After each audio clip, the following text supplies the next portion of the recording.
Hello and welcome to Seaford College for a very, very special day. It is the inaugural John Green Trophy, named after the outgoing legendary Seaford College headmaster John Green, a former director of rugby here at Seaford College, a former professional player at Saracens, played in the back row alongside legends like Richard Hill and Tony Diprose. He has been a true servant to this school. He's been headmaster for 13 years. He's been director of rugby twice before he was headmaster. He really is a legend in these parts. And this trophy, named in his honour, is going to be played annually between Seaford College and a top-level opponent that they invite each year in this December slot. And in this, the first year, well, they haven't picked an easy opponent, have they? Northampton School for boys, one of the best schools in the country, perhaps the best school in the country. They are in the semi-finals of the Continental Tire Schools Cup. They are looking for a maiden title there, riding on the coattails of a group of under-15s that have won 2 titles and reached a final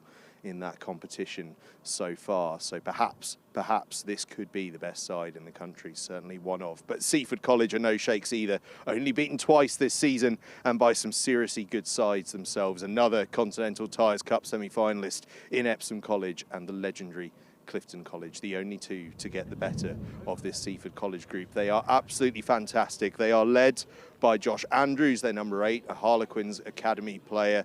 Caelan Chin will be leading out Northampton School for boys. Their regular captain Hugh Shields, the England superstar fly half, is unfortunately out injured with a broken leg. We wish him the speediest of recoveries, but Chin, a very able replacement at scrum half. In fact, he's been one of their players of the season. So it's a very, very special occasion. We're going to head up to commentary pretty soon, actually, to run you through those team sheets in full, not least because there is a really special opening to this game, because reception children are going to be running out as mascots alongside the first 15. Reception installed at Seaford College for the very first time this year, part of the legacy of John Green. It's not his final day in charge, although this is going to feel a bit like a day of tributes to the outgoing headmaster. He does leave in the summer, not at Christmas time, but still, rugby is his great passion. His son, of course, plays for Wales under-20 and Harlequins. Rugby is in the blood in the Green family, and rugby is in the blood at Seaford College. So without any further ado, let's head up to comms and ahead of what is going to be a very special John Green Trophy between Seaford College and Northampton School for boys. Kickoff coming pretty soon.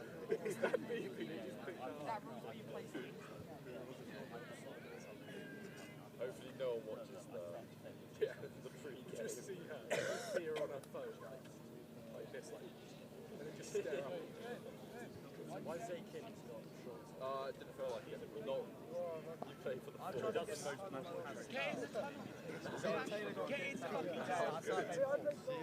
Finn, walk across the pitch and get it. No.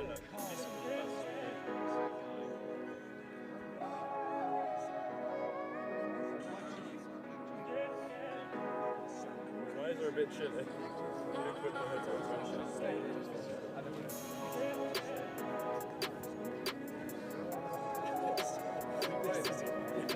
I think that. I think the pitch is in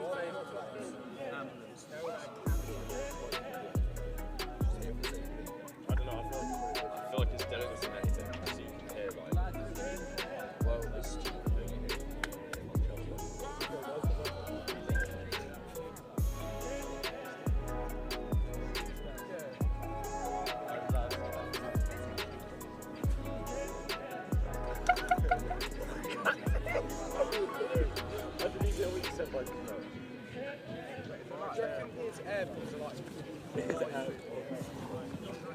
Hey, jackass over here.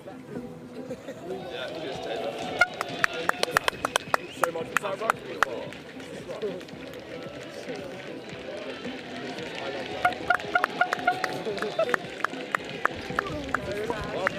Welcome then to Seaford College for what is going to be a really, really special afternoon. You can see the players coming out onto the field alongside the mascots from reception Eliza, Chester, Zara, Ambrose, Dougie, Betsy, Phoebe, Glalin, and Teddy Redmond, who is the son of the under-14s coach, Matt Redmond. You can see them just on the far side there, up by the pavilion. They led out the Seaford College first 15 lads, and while they're out on the field, I'll introduce our co-commentator for today, Chris Roberts. Welcome, Chris. Hi Angus, thank you for having me. Great to be here. Quite dark in the sky and very, very wet underfoot as both teams edge towards the end of this Michaelmas term. Fantastic occasion, and obviously named the John Green Trophy. Great to be able to see the lads come out, and obviously Northampton School for Boys, arguably one of the best sides in the country at the moment, but certainly Seaford College at home on the Oval will be brimming with passion and looking to potentially stage a little bit of an upset. They certainly will be, and we just saw those reception pupils having their photo with the aforementioned John Green, who we will no doubt talk about plenty. But there are Seaford College in picture, so let me run you through their team for today. As mentioned a little earlier on, Josh Andrews at number 8 is their captain, can fill in a hooker as well, the Harlequins man. On the flanks either side of him, Jack Golding and Toby Pearce. In the second row, Bath man Tom Reed alongside Kean Lawrence. Up front, Harry Little, Chase Thomas, and another Bath man, Alfie Hunt. Half-backs today, Oscar Wadman at 9, and at 10, Gus Ford, no relation, I'm told, plays for Harlequins, can also step in at fullback if needs be. Another Harlequin in the centres, Jack Cosgrove alongside Freddie Richardson. And in the back three, Ethan Carr, another Quins man, Teddy Henry, who you may see slot in at fullback later on, and Adam Churchyard starts at fullback, can step in at fly half if necessary. Now, Northampton School for Boys haven't quite made it out onto the field yet, but we've still got a few minutes until kickoff. But while we wait for them, we might as well tell you who lines up. Sadly, they are without their England internationals today, and there are a stack of them. There was an England under-18 camp last weekend, so that has somewhat got in the way. And of course, Hugh Shields, their England fly half, has that broken leg. We do wish Hugh the very quickest of recoveries. His brother Finn also sadly absent. However, they are led by Northampton Saints scrum half, Caelan Chin, who's an under-15 cup champion, and at fly half, well, it's hardly a step backwards, is the Italy under-18 superstar. Gio Panariello is in at fly half, the lower sixth man. Look out for him, bringing the tempo. In the centres, Ethan Clough, a new boy this year, defensive linchpin, and alongside him, Ash Cox, another Northampton Saints man. On the wings, Jasper Smith and James Civil, look out for those two.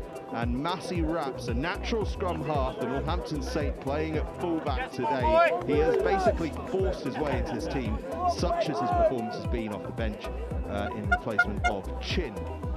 Up front, Ben Jones, Sean Farrell and Monty Lee are the front three. All have been fantastic this season. Look out for Lee, by the way. He's a man mountain, 6'5", 115 kg. Not to be messed with. Will Higgins and Tom Hardwick are the two second rows. In the back row, it is a welcome first start of the season for Reuben Williams, injured in pre-season against Wellington College, and in this, the penultimate game of the season for Northampton School for Boys, he makes his return. Howie Barnett-Vincent on the open side has been a real superstar this season in the black scrum cap.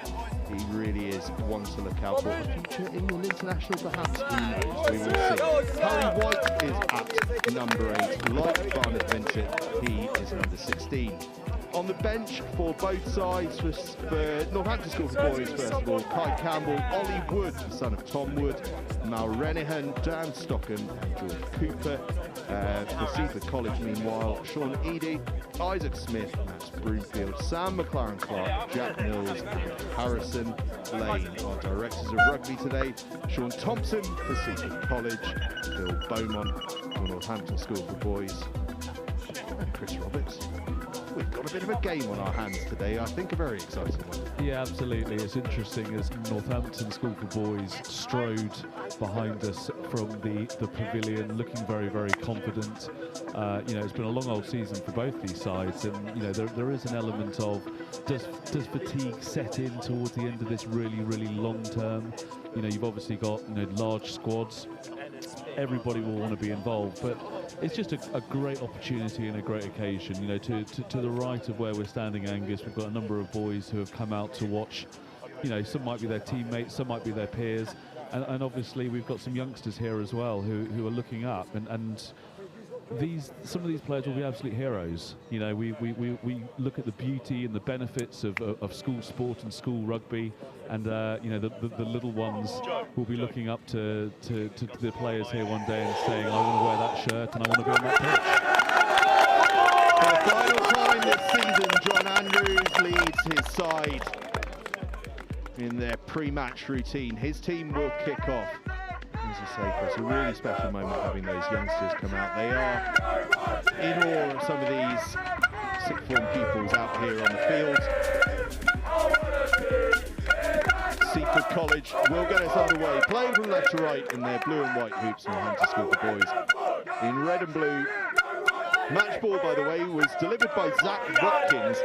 He's a ball boy at Twickenham for England, and he's donated an England match ball to be used in this game, which will be awarded at the end of the game to the man of the match. So, Chris, we've got to have our wits about us, because it's you and I that are going to be selecting that man of the match, as an interception almost is on the cards there for Seaford. NSB keep possession though. Barnett Vincent, well, he's one to look out for, and he half breaks through that first tackle. Chin now. Ariel clears his lines. Seaford with their first possession. Clever kick, almost a 50-22. And it's really tricky conditions, Angus. You know, you've got both sides here who will want to play running rugby and spin the ball around, but the conditions are massively wet underfoot, and you can just see with a couple of those passes that ball being slightly heavier than normal. Yes. And it's going to make that kicking game all important, isn't it? Look at that Seaford team sheet with a number of players that can play 10 and 15. Perhaps just an area of advantage. NSB. A pop pass, ball nearly came loose, but NSB will keep playing. Flats. James, what's your tackle height? With a bit of footwork there. No lift. Support gets to him just about. Panariello is snared.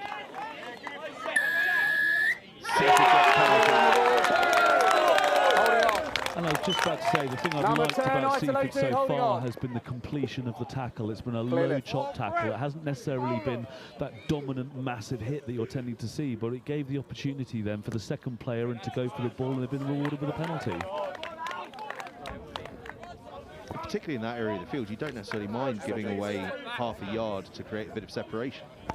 I think you just got to understand what you're trying to achieve. At the end of the day, in the tackle, people talk about at the top level about dominant tackles and going forward. At the end of the day, take somebody's legs away in a tackle, they're going to ground. It gives you an opportunity to compete for that possession.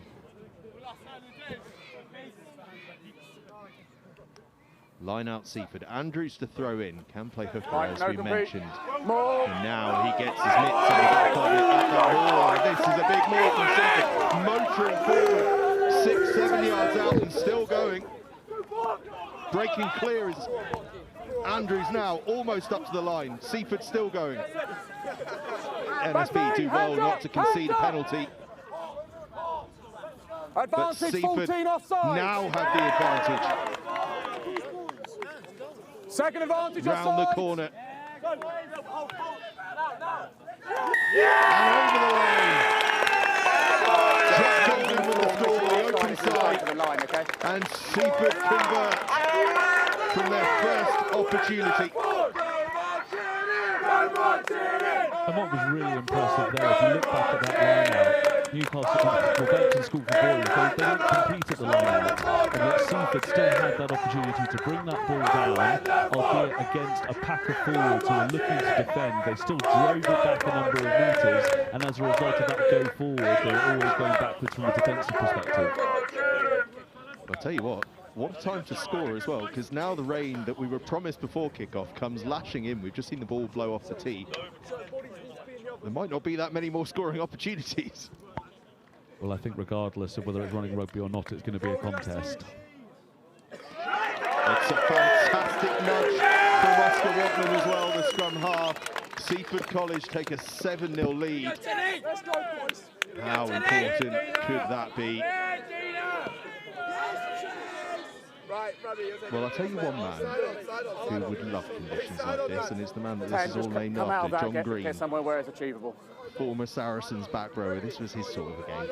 Well, absolutely. He was my opposite number, you know, in various schoolboy matches over the years at Hurstburg Point, and it was always interesting to hear his take on things. I think it's probably fair to say old school in the way he played. Former Campion School pupil.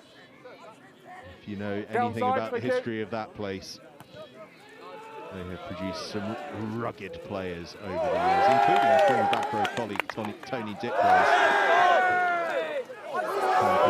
Like NSB are into the Continental Tires Schools Cup semi-finals this year. In fact, they play each other in March in that semi-final. NSB under real pressure at tackle time, but getting the ball away. Barnett Vincent gets that one away nicely, and now for the first time a bit of a chance to open the legs.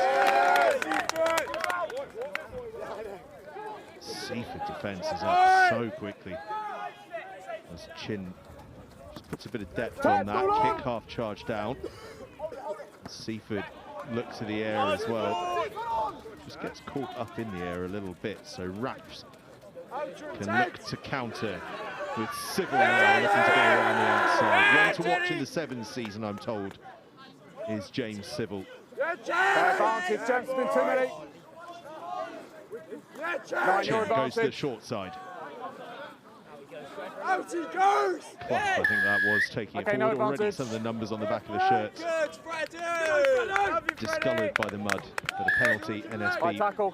First bit of fluid play that from NSB. Well, absolutely. What was interesting, in the first couple of minutes, I commented on Seaford's chop tackling, and actually they've just got penalised then for a high tackle. They're going slightly higher. I don't think it's any coincidence that NSB are actually getting that bit of go forward and a bit of fluidity.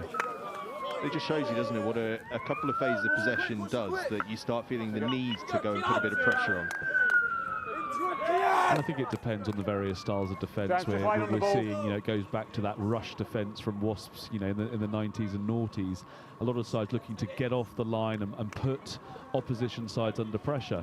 But it's all very well rushing up, but rushing up and missing your tackle, you might as well just slow down your feet a little bit and complete those tackles.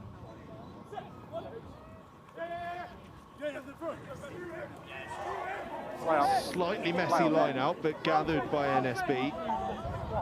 Chin feeds it to Panariello, who gives it late to Civil. Tipping. There might be some space blind here. Seaford rushed up, the gap opened up for Chin. Deep into the 22 now, big opportunity this. For NSB, they get the penalty. This could be a card as well. Back for the offside. I thought the referee was reaching for his pocket, but in fact, he was coming back for an earlier penalty, but clever offside. That from Chin, wasn't it? The space got taken up, so he just went himself. Yeah, Chin's had a really impressive last 2 or 3 minutes. Looks very, very easy on the ball. His service has been very, very solid. Almost looks like he's jogging from breakdown to breakdown, but picking the moments and picking the lines. And as you said, what a fantastic opportunity with some sidesteps. It looked like he was in under the sticks. So fantastic last-ditch tackle. But yeah, I think Chin is going to be somebody you're going to have to keep an eye on all day, Seaford. Dry day, he might just have been able to get away there. NSB then with an opportunity similar to Seaford's a little earlier on, and similarly to Seaford, they start marching forward. Yeah, more exposed. More goes down, legally so NSB will have to try and barge their way over. And it's Howie Barnett Vincent. Advantage offside. And now with the penalty advantage. Hands. Chin fizzes it out to the corner. Did they get it down? Okay, it's not clearly a try. Not so clearly, says the referee. We come back with the penalty. No. Chin wants to go quickly, but sorry, quicker. Referee offside. Just wants him from the correct mark. Number 2. A little debate here, but I think Panariello will go to the corner and does indeed.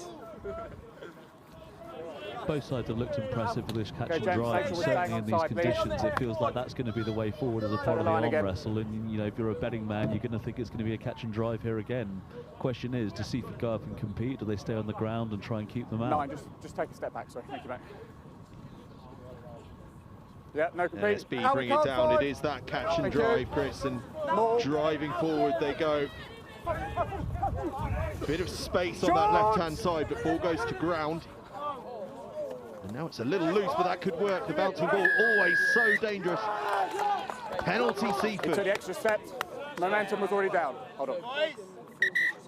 Seaford have done absolutely fantastically on 2 occasions there. Really, really tricky when the opposition has got that catch and drive and go forward, and they've managed to stop that driving more on both occasions. If he comes through the middle, and he's allowed there, to what has actually happened is the player has gone to ground and then kept on going. You're, of course, allowed a second movement to place the ball in an act of scoring, but the referee deemed that actually momentum had been lost, and then the player got up and kept going again. It's a penalty because the player attempted to score, was obviously stopped by momentum, and he took the extra step to try and make the try. For everyone to catch their breath, almost 10 minutes into this game. And already, I think, Chris, we've seen probably what the pattern of this one is going to be. It's find a bit of field position and then raw physicality to try and force your way over the line. And of course, when you talk about this idea of pressure, you know, pressure can take a number of forms. You know, you can hold on to the ball for 79 minutes of a match, or you can talk about territory. And I think in these conditions especially, the consideration has got to be of a number of factors. It's heavy underfoot, it's raining. You know, at times it may well be easier to play without the ball. Get a good kick in and get up and get that defensive shape and say to the opposition, right, what have you got here and what can you do? But certainly I think in the opening moments it's been quite slow. It's been set piece to set piece, interspersed with certain occasions. And you just think that making the right decision at the right time is going to be absolutely crucial for both sides, certainly still in these early stages.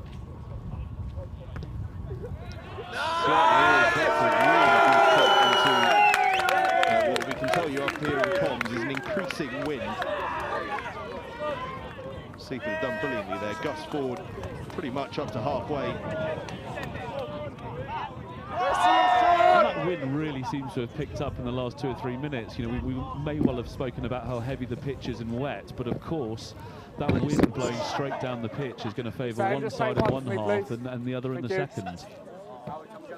I'm glad you've worked out what direction it's going in. I've been looking at flags all over the field and they're all going in different directions.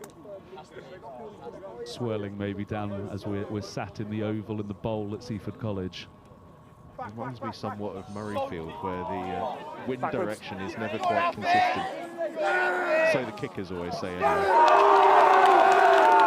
Huge thumping run from Seaford College, but a penalty for NSB. Clearly on the ball. And it was that man mentioned before the game, Howie Barnett-Vincent, getting over the ball.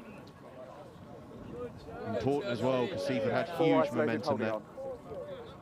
Yeah, it just feels the game hasn't quite got going yet. It's been rather stop-start, just interspersed by penalties. A couple of fantastic runs by a couple of the forwards. You might argue it's been a really, really good defensive effort as well in order to stem that flow and get that penalty. But it might just be which side does start to get that rhythm, start to get that momentum a little bit. But I think the best description so far is that arm wrestle that has gone one way and then the other. Certainly is. And at the moment, it's an opportunity for NSB off this line. They go off the top. Chin saw the man coming, so through the dummy.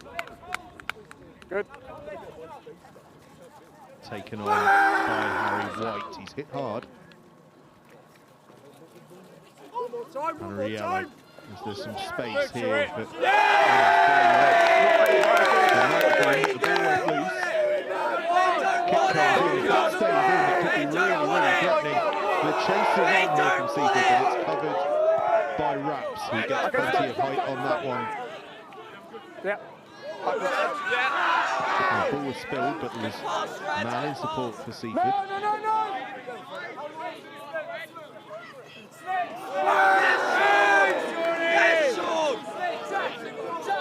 Hugely physical contest this at the moment.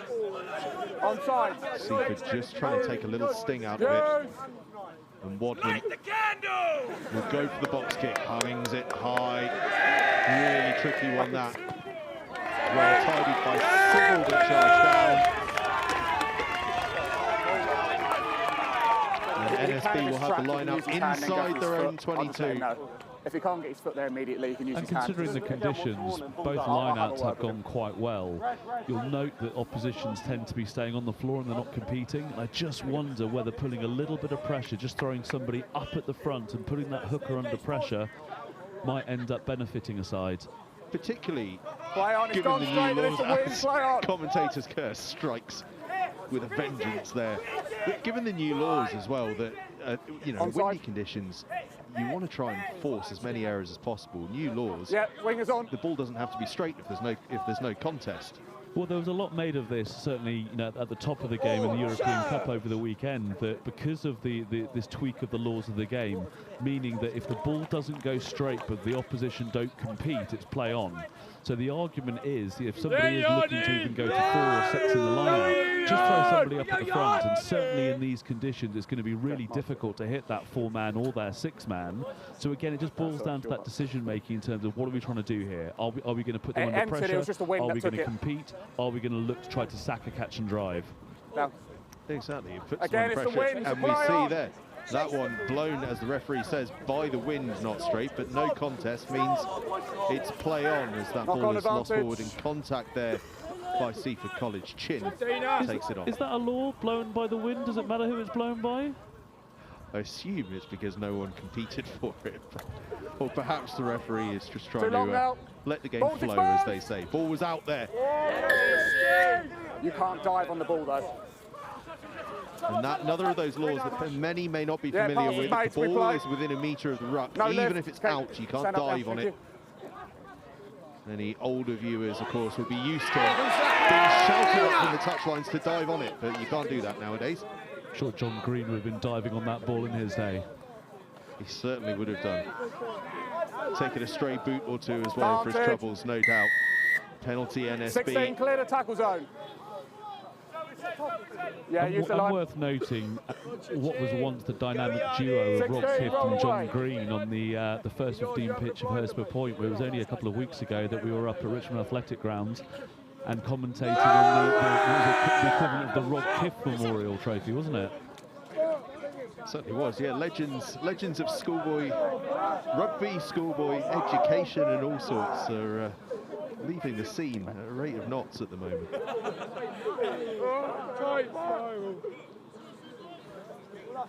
We're seeing here as well, aren't we, the importance of discipline at ruck time, because this is a game that's going to be won by territory, and you've just got to keep that discipline. Ball poached at the line-up. You've laid a curse, Chris. Not a single line-out has been clean since you commented on how clean they are. Well, I think they've obviously listened to me, and they're starting putting people up at the front and putting under pressure. So I think I've nailed that one. Yeah, you can. Ball was loose. There was 0 attempt to catch that ball. Off you go. Referee, for a deliberate knock-on, issues the yellow card to Seaford College. Yeah. And interestingly here, it looks as though NSB aren't going to go for sticks. They're going to go to the corner. Yep.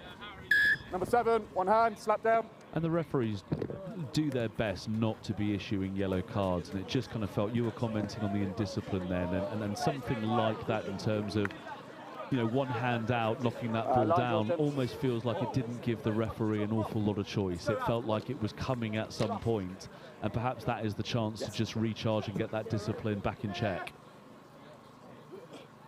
Yeah, it certainly might be. NSB will look to take advantage here. A man up in the pack. 3, come out. They set this ball up. Don't change your mind, Hooker, don't change your mind. Seaford have slowed it right down, Don't so play the Chin's 9, going to have don't to play get the rid. 9.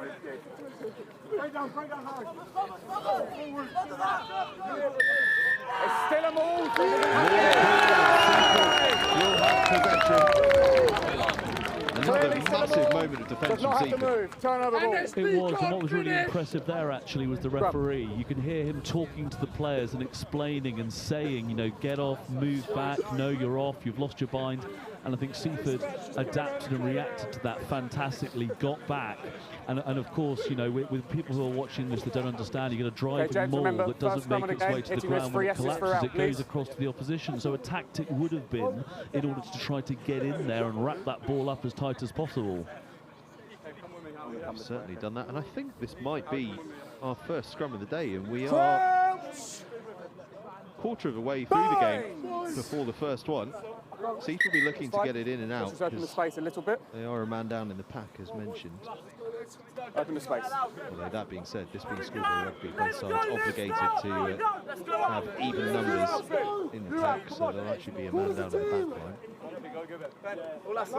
And whilst NSB feel at the moment they've got territory and possession, it still doesn't feel like they're dominating this game quite yet. No, and wet games being wet games, points on the board are the most important thing. And Seaford that have them at the moment, and that's a good run around the corner from Clearly Edie. on the ball. 16 holding on. Hold on. Another penalty here for NSB. Number 1 kicking the ball away. What are we doing? Tap. Now. There we go. Hold. Oh no. NSB are going to tap. Tactic we're seeing more and more in recent times. Chin flashes it blind, almost intercepted by Seaford. Off the body, so play on, says the referee. Another huge defensive intervention from Seaford College.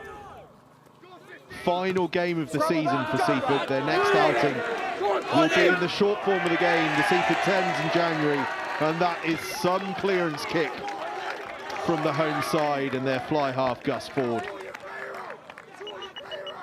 And you can just see the Seaford players running up, running down the field, high-fiving, chest puffed out a little bit. It's extraordinary how a kick like that can relieve so much pressure and just gives you that opportunity to go 60 metres up the field into opposition territory. And sometimes those huge defensive moments can feel as big as a try, don't they? When you're under the pump in a scenario like that and you get the escape. No compete. NSB to the tail, no compete, says the referee. Ball lost forward though by NSB, and we'll have a scrum.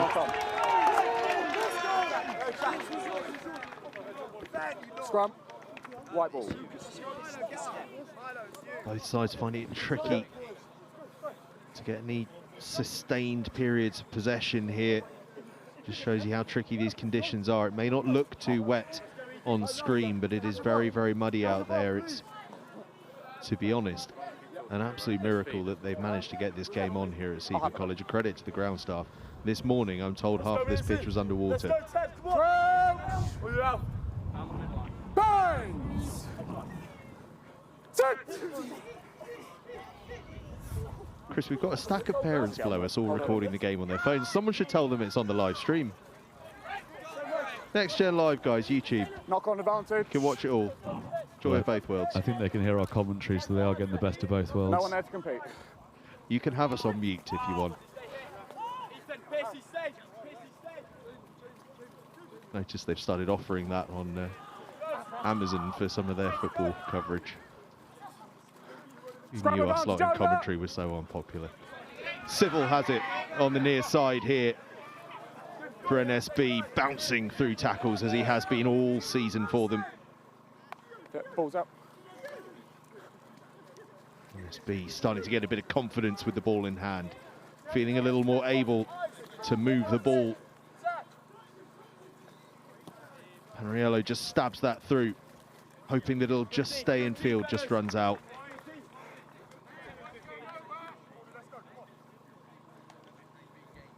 And for the last few minutes, both sides' line out has fallen apart a little bit, you know, and I think there's no doubt the conditions are playing a factor into that. 1 minute on your card. You've got to think that there's now got to be a consideration on what's plan B here. Do we shorten a line out? What do we do? Do we look to focus at going short?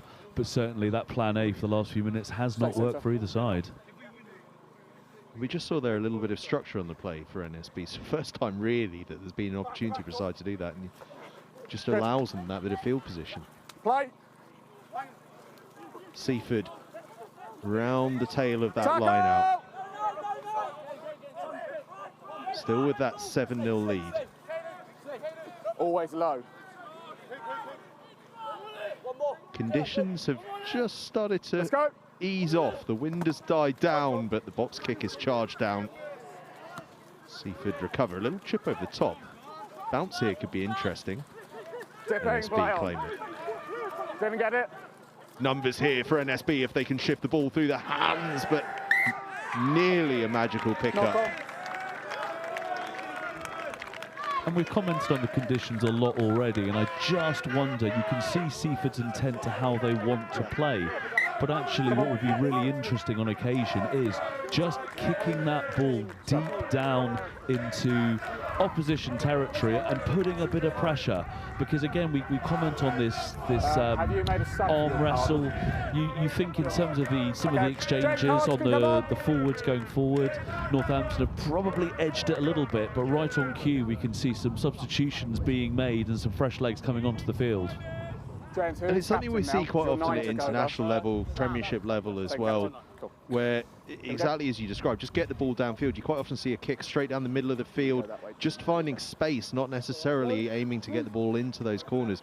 Allow a chase and sort of force the opposition into a more pressurised kick. And again, as you say, it's that form of pressure because it is the territory element of it. Although the opposition might then have the ball, they're deep into their own half. And so again, they've got a decision to make. And we commented earlier in terms of, is it the right decision for those occasions? Now, late August on hard pitches maybe, but into the wind on a soft pitch, maybe not so. Seaford scrum. They line up very flat in the back line off it. They line up flat because it is that sensible territory play from Seaford College. And look at the chase on this. Raps had to be alert and did really well, actually. He's done fantastically not to be turned over as well. But that, Chris, exactly what you were talking about. No, come reward, play wrong side. And you can now see clearance kick here. Seaford possession, go.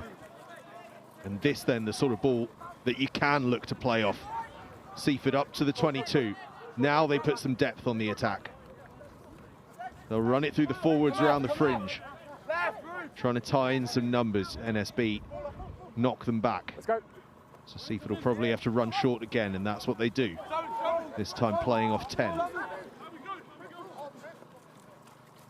Again off 10, NSB have realigned really well in defence, and another big tackle comes in, but then the leg drive comes on from Seaford College.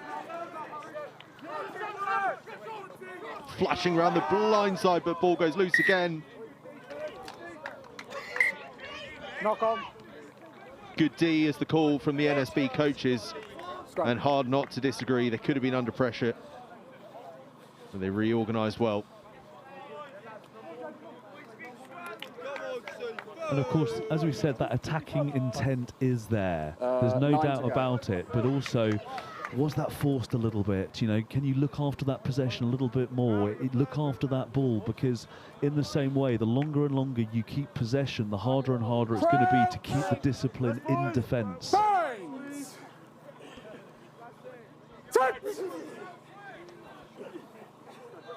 Huge scrum from NSB in their own 22, and it allows White to get motoring. Chin feeds back to Panariello. Panariello gets an exit.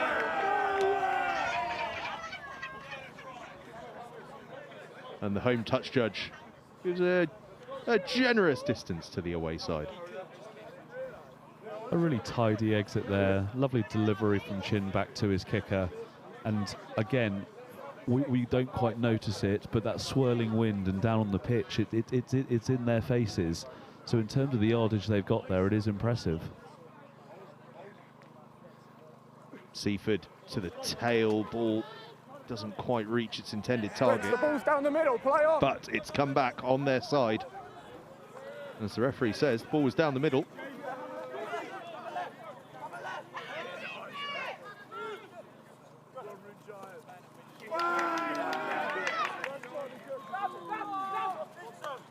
You're not competing, so we play on.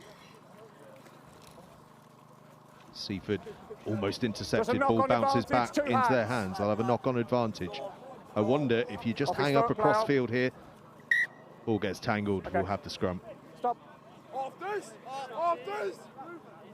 Just a bit of a mess.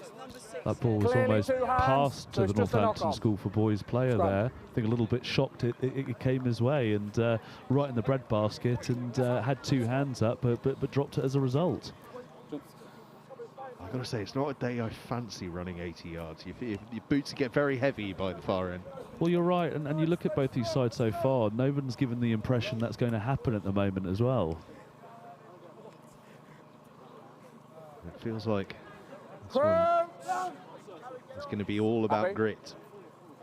Okay, fine. And you feel the saying popularised by John Green, keep on keeping on, is going to be as apt here as in any game. It is all about keeping on, keeping in the fight.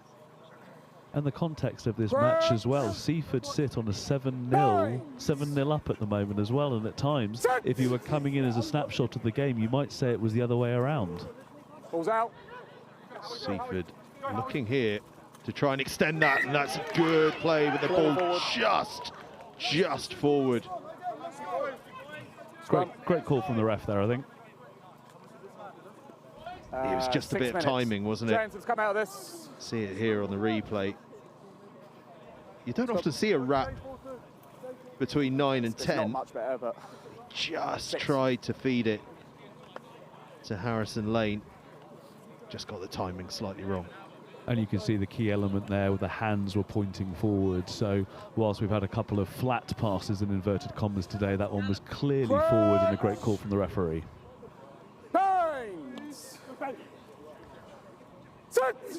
Chin to feed the scrum. 7 minutes left until half time. Yep. Chin goes to the blind side. Panariello over the top, and a bit of space for Civil. First time for him to really stretch his legs. One-on-one at the back with Churchyard. Churchyard just a tackle. does his job and brings Civil down. Good work off that scrum from NSB though, and now they look to open the taps to this far side. No, you're not lifting the ball. Seaford do really well to slow it down though with a big counter ruck. Stand up. Thank you. Panariello feeds it out.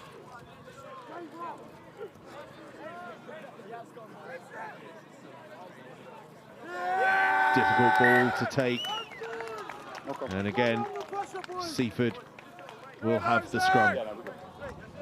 And a comment for the referee here, that referees, they either have a dreadful game or they're not spoken about. And I think so far our ref today has done a fantastic job in managing both sides, the communication, and his comment there was you're not lifting the ball.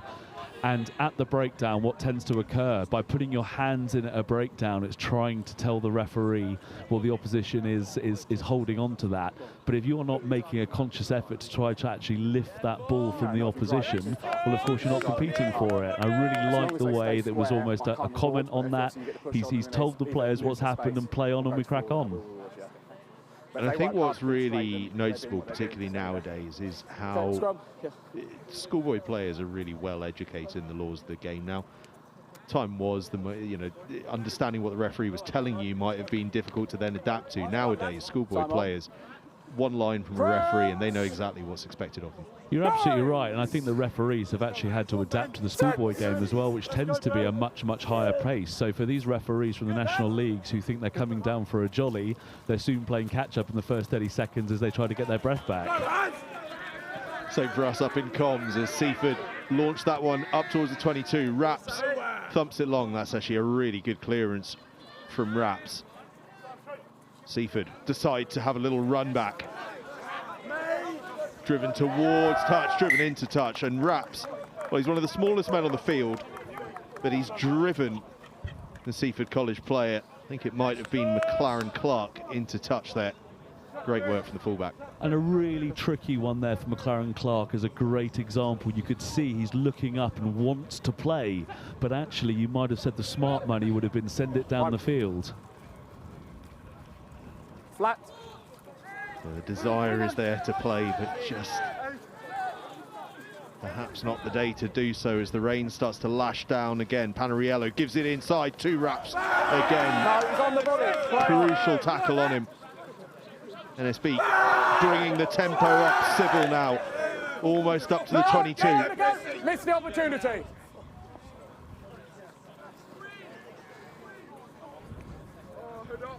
Speed of ruck ball is picking up here for NSB, and then a huge tackle comes in. Another big defensive play from Seaford College. Ball is loose and lost forward, was it? No, referee. The referee did see it. Stop. NSB picking the tempo up, but Seaford responding. Yeah, they are, and the rain is coming down a little bit harder. It's getting a little bit darker. We can feel that rain just blowing into us right now. It does feel it's getting stronger, but certainly down the field. And you think, as half-time approaches, what is the call going to be? What's the discussion going to be about how each of these sides are going to play in that second half? Because it does feel some tactics do need tweaking. And you're the man with the coaching experience here. We talk about how many points a wind is worth. What feels like a par score at half-time here? Oh, I'm always optimistic, though. It takes 30 seconds to score a try. So, with that in mind, you look at it, I think you relate it, used to be in sevens, 21 points up, but not anymore, just because I think sides do have the ability to go from everywhere. Having said that, we've had a couple of breaks. It feels, again, that arm wrestle towards that BC channel just outside that breakdown. It does feel that maybe with those conditions, perhaps another few points would have, gone the way of Seaford, probably valuing that wind. But again, it depends on how you play those conditions. If Northampton are going to use the wind in the second half and kick it down, that's one thing. But if they don't, then actually it completely negates if there's a wind or not. Time on. Certainly does. And this could be a very important play because we've got 2 minutes left in the half, and if NSB score here, they will feel they have come out of this half very successfully. Thank you. Seaford managed to hold them out. They will be delighted to go in at the break, 7-0 to the good. Chin at the base.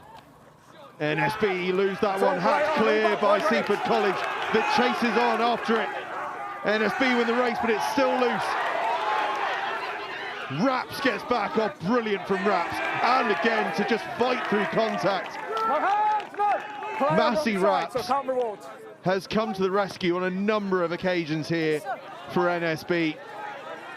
Seaford now put boot to ball, good decision, there's a load of space out there. Panariello gathers, puts boot to ball, keeps it in the field of play. Is that off the knee? No, off the hands. We'll have a scrum. How important was that from Massey Raps? 1 minute. Scrappy Raps, fought for every little inch there, and the huge thing was he was on his own and just fought so hard, both in terms of those inches of territory, but more importantly, it bought so much time for his teammates to get behind in order to recycle that ball. We've seen the ball kicked away, pressure, conditions, wind, rain, and unfortunately that Seaford player has knocked it on and given that ball back for a Northampton scrum. Once again though as well, Seaford coming through a really intense period of NSB pressure without conceding, and those are the moments that by the time we hit to the end of the game, they could be the crucial ones. And again, they're still 7-0 up. Let's go. Go again. The longer this game goes on, the bigger a lead 7-0 feels. And Angus, you commented earlier that Northampton are missing some of their players because of England camp, and of course this gives other players an opportunity to step up. For some of them, this might have been their first start of the season, their first start for a while, so they're performing different roles than they may have done in other parts of the season. Certainly are, as Wadman breaks through. Opportunity here for Seaford College on the outside. Good decision probably not to give the pass, but they'll need to finish this chance off. Thumping carry. Inches short now, Seaford College. NSB have done so well to scramble.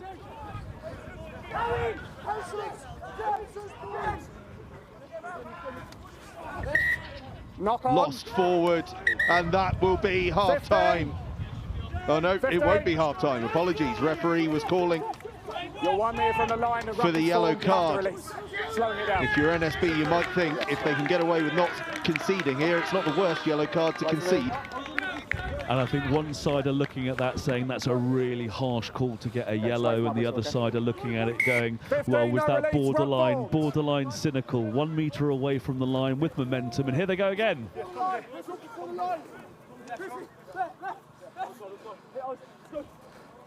Seaford up to the line, but NSB meet them well again.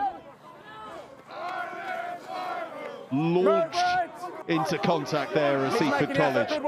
They've got numbers this side if they want to go, or far side I should say. They go to the far side, pass is a little high, chance is still on, Seaford across the line. They have their second try.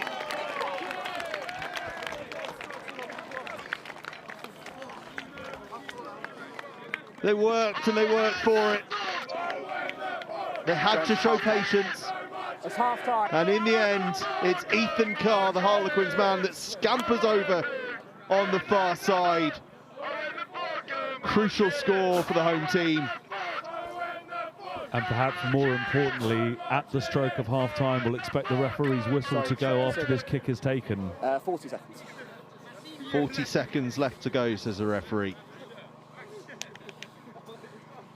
Which you've got to think means we won't get a restart. All depends how quickly Wadman takes this conversion. Take your time, kiddo. I'd say the half-time break is more important than the 2 points here. NSB certainly aren't expecting it. Their coaches are on the field ready to deliver their half-time message. Wadman strikes it. Won't quite have the distance, but his team have a 12-0 lead, and that is the half-time break. Seaford College take in a 12-0 lead here against Northampton School for boys. Tries at the top and tail of that first half. And at the break, it is Seaford College 12, Northampton School for boys 0. And Chris, Seaford topping and tailing that with the tries, as I mentioned there, but NSB in between, probably frustrated that they've not got on the scoreboard because they've had probably the more of the territory, but hats off to Seaford, clinical play. Absolutely. I think they've had territory and possession. If you look at some of those key moments in the half, particularly the defensive catch and drives, absolutely huge. Seaford within their own 22, they were just coming up and putting Northampton under pressure.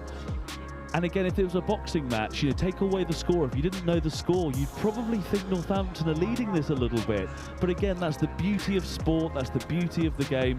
Going in 12-0 up, we talked about how much is that wind worth. Well, I think we're going to find out. And we also commented, what are the coaches saying at half-time now? How are they tweaking the conditions? Because you do have a situation of 35 minutes ahead is a really, really long time, but you've got one side in the lead. They're not going to be holding on to the lead, and you've got one team who are going to be looking to cut back those points as time goes on. They're not quite chasing the game yet, but they've got to score and got to score early. And schoolboys tend not to be overly cynical, but if I was looking at this, if I was delivering a half-time team talk, certainly from a Seaford College point of view, I think my view would be get this ball off the pitch as often as possible, get it as far away from, give up a bit of distance for a bit of distance off the field, slow the game down, make people go and get the ball. Give yourselves a rest, give NSB a bit of a problem with the clock as well as the scoreboard.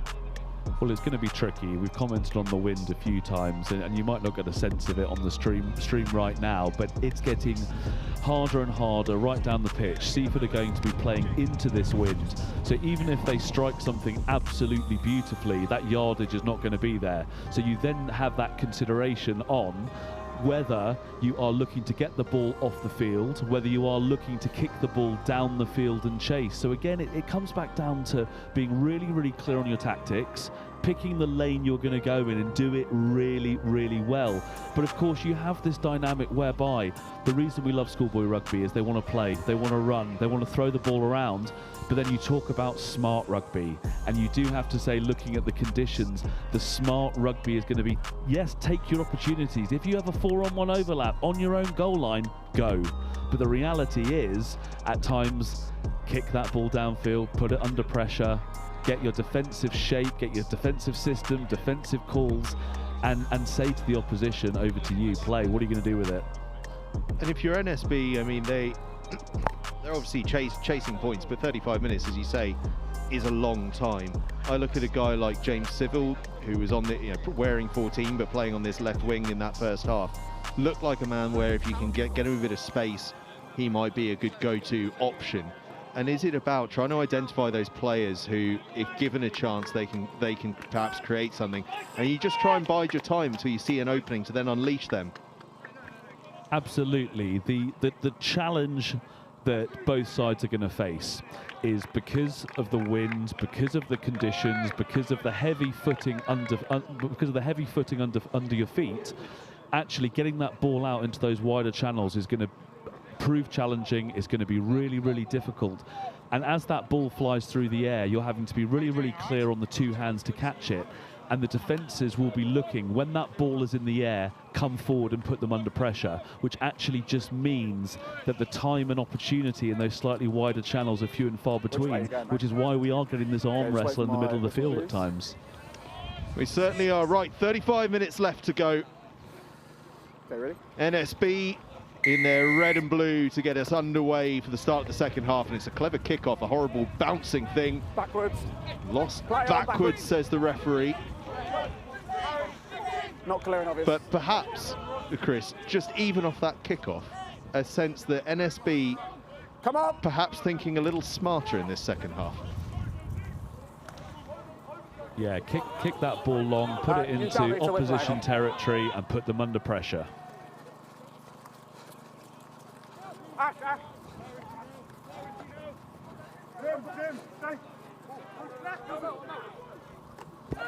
NSB on the attack right from the start then of the second half as a result of forcing the error at kickoff time. NSB can't finish. Up the line but held up. NSB's got erectile dysfunction. They cannot finish. And people are fans or not fans of the goal line dropout off a held up. But what I love about it, Chris, is it has made defensive players so smart in just the style of tackle they've started using on their own try line. I think, as ever, players are always going to find a way to manipulate or work around. I'm not quite sure how I feel about it. The jury is still out. With that kick, it's now, puts it back on the defence. They've worked hard. The opposition have worked really hard. They've got the ball, and a really, really long dropout has sent them miles back. It just doesn't seem to balance in my books. NSB opting against the George Ford style drop kick return, but fighting with a bit of possession here.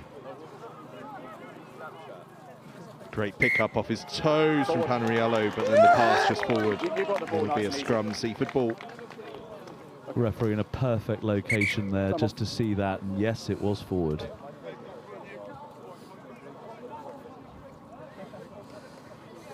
Well, we've got a chance for a quick hello to John Green at half-time. Of course, today playing for the John Green Trophy, named in his honour. John Green started his schooling career, I suppose we might call it, at Barry Boys, Director of Sport there. Moved on to Ardingly College, where he's Deputy Head and Director of Sport at the Prep School. Moved on to Hurstpierpoint College, where he became first-team coach and eventually Deputy Headmaster. Either side of that, two spells here at Seaford College as Head of Rugby, and then 13 years here at Seaford College as Headmaster. Just under. This game happy with him in his honour. And I'm told in retirement he's going to be coming back every year for this one. Knock on, scrum. Future first-team coaches at Seaford College aren't safe from that prowling presence on the touchline.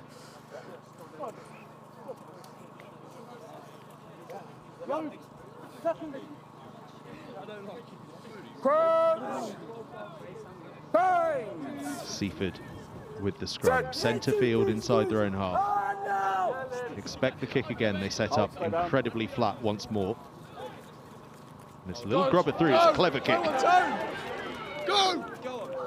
Possession comes back. Oh, lovely pass off the floor as well.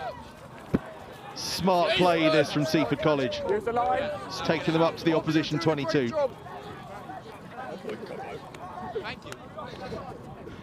No one's home again. And now again, playing flat to the line. It's a thumping tackle, though, from NSB. Numbers perhaps for Seaford College, sliding through they go. Oh, this could be a beautiful moment for them. Just short, pass goes over the line.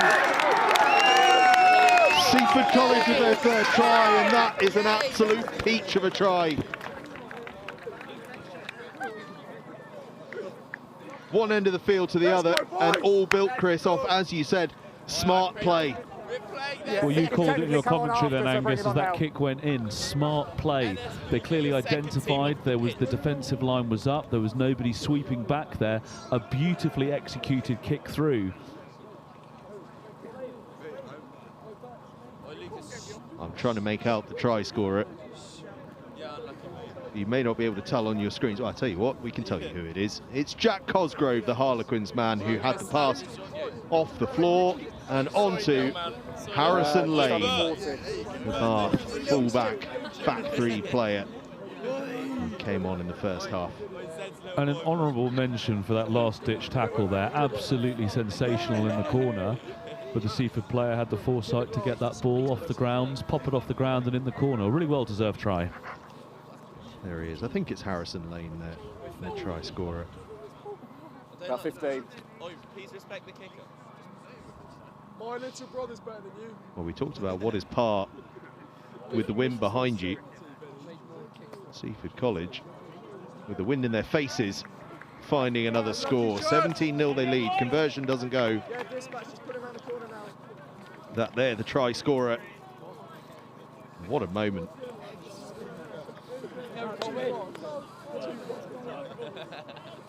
Cosgrove did so well in making the initial break, and then, as you say, Chris, just lifting the ball off the ground.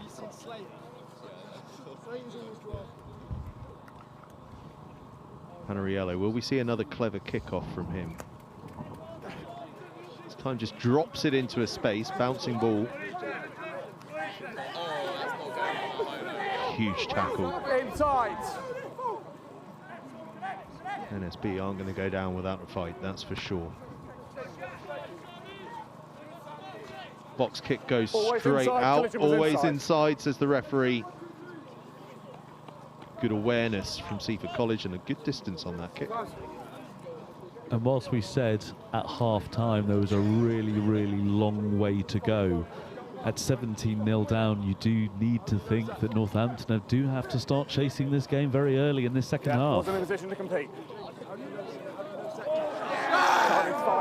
And that sort of handling might just be the way to do it for Northampton School for boys.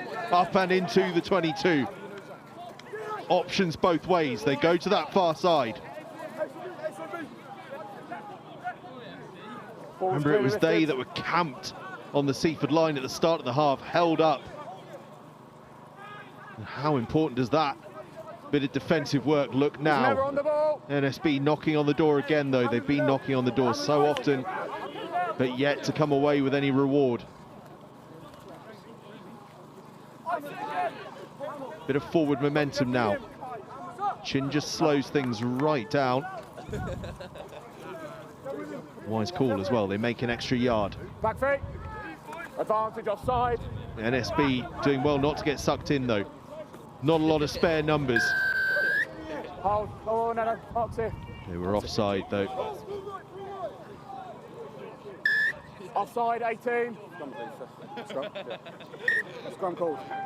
NSB call for the scrum. James, remember, hands in front of the line means it's a very clear, very quick call. We're going for the scrum. We're going for the try here. 18's hands Big decision. Do they go for 3 points and just get on the board and claw some back, or they're going for it? And there was no hesitation. They're going for it.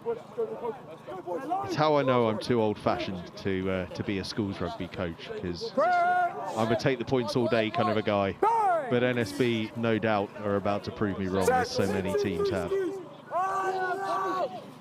Chin off the base. Panariello leaves the ball behind. Hacked through by Seaford College, and they are flooding through here. There's 6 Seaford College players herring after this, but the hack through just squirts away into touch. But again, under enormous pressure, Seaford College have found a way out of it.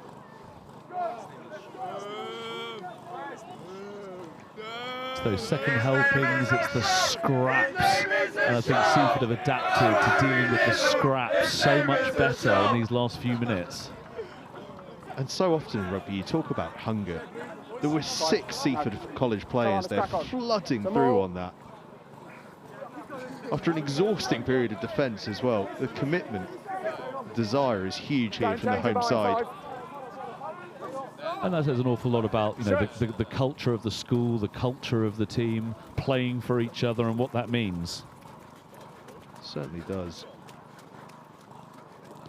And actually, you mentioned the culture of the school, the culture of the team. A little note I had down here in my my pre-game notes.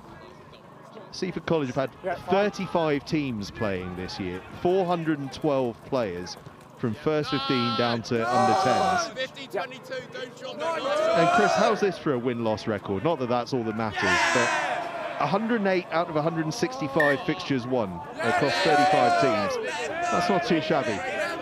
Seaford College certainly getting things right under the guidance of Sean Thompson. And I think as a part of those stats, Angus, what's really, really important is the number of teams that are being put out. You know, there's no doubt that rugby union is a game that's under a little bit of pressure at the moment because of what's happening at the top end and what, you know, the Daily Mail comment section might end up saying about it, you know, but actually getting more and more people playing the game. And you and I are very, very biased when it comes to the beauty of schoolboy rugby. And, you know, getting past those A teams, B teams, C teams, are we seeing D teams? And there's no doubt over the years that the number of boys playing rugby at Seaford College has risen considerably. Certainly has, and I know they're very proud of putting out a 4th 15 this year. And in a testament to their depth, as NSB hack that one through and bounce out into touch. Their second 15 were in action at the weekend playing King Edward Southampton, travelling down there to the south coast. Not the south coast is too far from Petworth, but travelling down there as a second team, taking on a first team and coming away with the victory. The depth here that they've built is fantastic, and as you say, those numbers playing down the school is what it's all about, because we need as many schools with as many players as possible in today's climate. And it's that desire to represent the school, it's that desire to play with your mates, people that you've lived with, people you've grown up with, which is always such a challenging time of year, because for so many of these players, it's the first last. You know, it's the last time we're going to be playing 15s rugby. It's the last time I'm going to be wearing the shirt. And it's a really important moment for parents as well, who live and breathe all the emotions on that touchline. And it's big moments for them as well. We can certainly see in front of us so many proud mums and dads who are braving the cold and the wind to support. Certainly is. It's a huge occasion for all involved.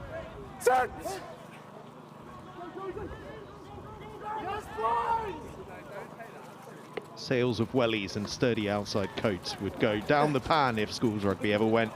As NSB just a pass away. No, they weren't. It was knocked forward. It's going to be a yellow card. Second time that Seaford College have been yellow carded for a deliberate knock-on. Can't be too many complaints with that one. And just the opening that NSB might have thought they needed. We are too far out with cover coming across, okay?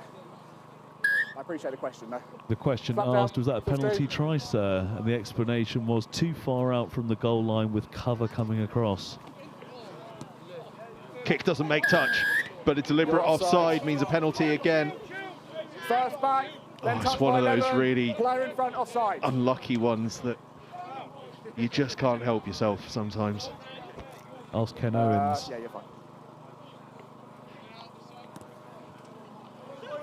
So tricky, of course. It's, you know, it's your reaction. A ball comes your way. What are you going to do? I'm going to pick it up. It's a game of possession. The ball comes your way, and it goes through your mind. Your first instinct is, I'm going to pick it up. It's only then when you've done it you realise it's a mistake. It's one of those oddities in the game.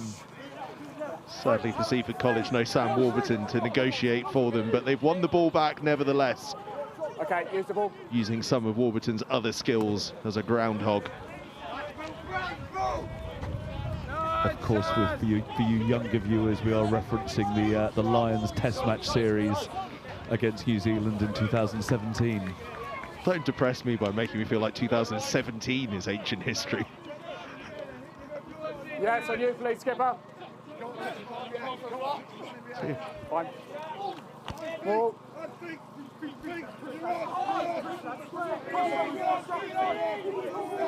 NSB Okay, out we go, marching go. forward with them all, and now really motoring, playing with advantage as well. By the way, it looks like Raps has moved into 9 with Chin at 10, but no concerns about who's there at the moment because the forwards have this one wrapped up and over the line. Ben Jones gets the ball down, the Northampton Saints man, an under-15 Schools Cup champion, former back rower, making it count in the front row. And that's a huge psychological and physical blow. Yeah. Northampton School for Boys needed to score very, very soon. They've done so, but it's the manner which way they've done it. That drive, there's nothing you can do. So soul-destroying being in defence. And it's one of those that you just want to run around. You just want to run around and get the ball. You just want to pull them all down. And, of course, you will be penalised for that. So mentally a great time to score. Physically, what they've basically said is, we're dominating you here. And they have done to get the score. Will it be the extra 2? Yes, it will. An important conversion as well. Gap 10 points, 17-7 Seaford College lead. Fine, thank you. With about 21 minutes left to go. A timely score for NSB, as you say, Chris. Yeah, 22 minutes. 22 minutes, in fact, says the referee. Well, you felt if Seaford had scored another try, it may have been too much, but it's safe to say we are game on. Just comfortably out of it, either way. We certainly are, and crucial conversion as well. Low restart from Seaford College. NSB deal with it well. And it just feels like they're starting to find their confidence in running the ball now. Raps to Chin. Oh, and then siding through goes Ruben Williams, and then the ball just doesn't quite come with him.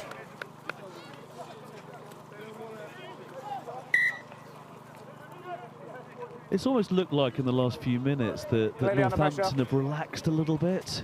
Kind of, there's not that, you know, ridiculous buzz. It feels like, you know, the shoulders have relaxed a little bit, and it's taken a while, but they're just getting into their game. Yeah, they're starting to find some holes now, aren't they? Just, as you say, almost playing calmer, seeing the space rather than trying to bash through it. And we are at a really crucial element of this game where which side is actually going to grab it by the scruff of the neck and take control.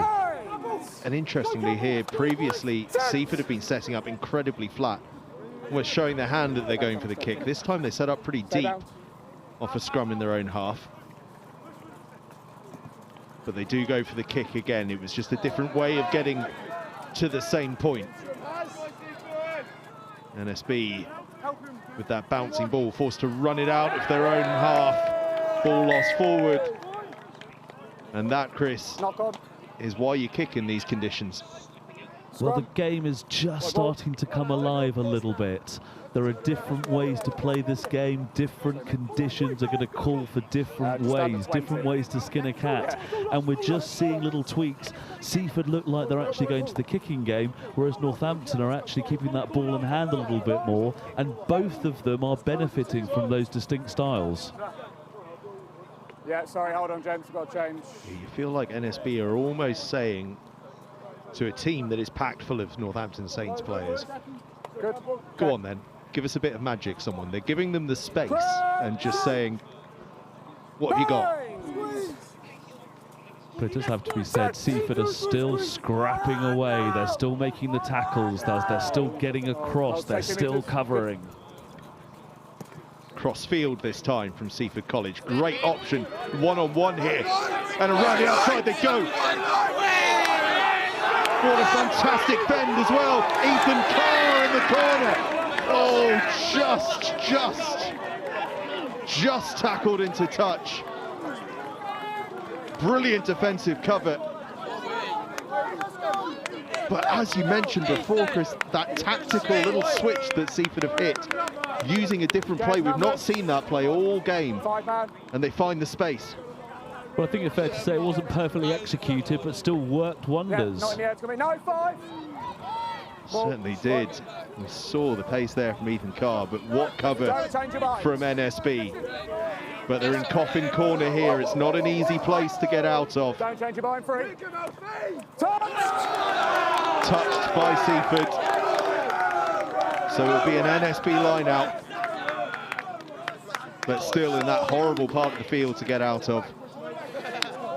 And you just get a sense around the field, the energy has got a little bit higher.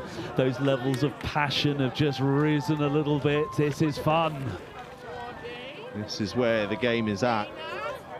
We are 52 minutes in, 18 minutes left to go, 3/4 of the game gone. Seaford College leading by 10. And with the ball. NSB launching into the tackles here. But Seaford giving as good as they get on the front foot now. They've absolutely stacked that far side full of players. But NSB equal to it, forcing the knock on. And you can't be too hard on yourself. You look at these conditions, and I think at times you've just got to recognise we're going to make mistakes here. This is how we want to play. We are just going to make mistakes. It's like a bar of soap at times out there. It is as greasy as anything, isn't it? When you're coming down, But if you're Seaford, I suppose, in that part of the field, you can overlook mistakes as well, because you just go, well, we're in the right place. It's horrible for you to get out of here, and we're losing 90 seconds while this scrum gets set up. Well, you're right, but of course the interesting chess match is that Northampton have got the win behind them, so all of a sudden, a good kick, and they're 60 metres down the field as well. So finely balanced. Solid scrum, absolutely stable. As I say that, of course it goes down, but NSB emerge with the ball and emerge dancing through a couple of tackles. Yeah, ball's available.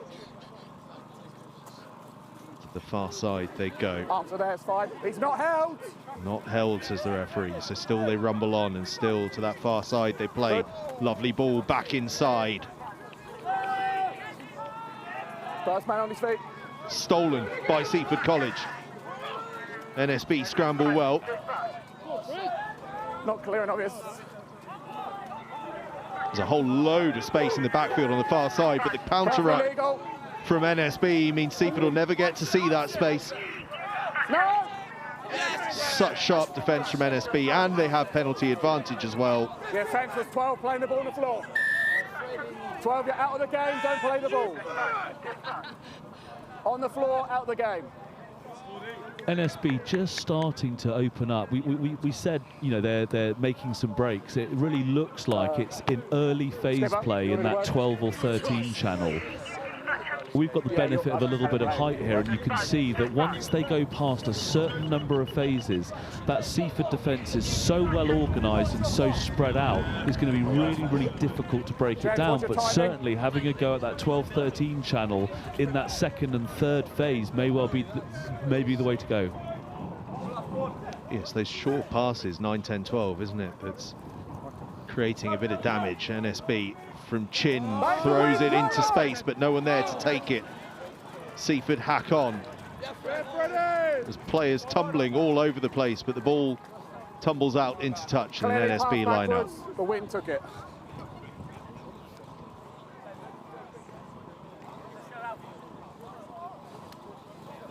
Oh yeah, no bother, no bother. And as time ticks on, NSB 14 to go. under ever more pressure from that clock. It has been the most incredible season from NSB. Only Sedberg and Warwick have got the better of them to date. They're into those cup semi-finals. And Chris, it really is a magnificent story. I mean, a state school that's become almost a dynasty in terms of its rugby efforts. You know, we haven't seen too many examples of that, but it's been superb to see. 100%, and it's just a reflection on the culture of rugby and that strong culture. You know, you are getting boys who go there wanting to play rugby, and with that rich tradition, there is that element, as we said at the start, as far as I want to wear that shirt in the future. There certainly is. It's been absolutely fantastic to witness. Another booming kick comes in, goes out into touch. Winger, you're always offside. But Carr was offside. So another NSB penalty on the 10-metre line. Always in front. And an opportunity here to get into the 22. Number 11.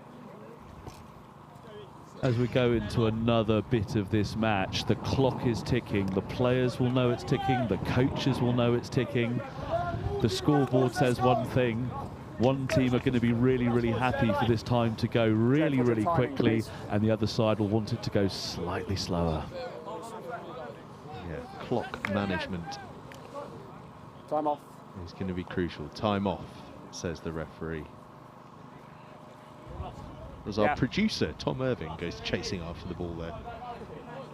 Never want to shy away from a bit of effort. And we've got two sides really, really proud who are playing with huge passion. But you do get a sense that Northampton have got this feeling of we've got other games. We've got other games in the cup coming up, whereas Seaford are playing like it is their last game of the season. It's their last time at the school. Yeah, the desire is huge, but another NSB penalty. Now they really can go deep into the 22. That's exactly what they do. They'll have a line out 10 metres from the Seaford line. Well, if I think we've got our mortgage to bet, I think we're looking at a catch and drive here. It's going to have to be the same message. Penalty count is creeping up in this area. Number 6 side entry of them all. I think we can safely say that's what's going to be coming for sure. Yeah, time's off. Time's off. And you've got to say the right play. Absolutely. We've seen both sides do damage with them all already today. To the front NSB go. It's tidily claimed, but a big, big drive early on from Seaford College. Reinforcements arrive from NSB. Still holding pretty firm from Seaford though. Goes to ground, but illegally so. Penalty to NSB. Is that crossing in midfield? No. Referee's happy. Huge opportunity for NSB over the line. Try awarded. I think it's Stan Stockham that got over.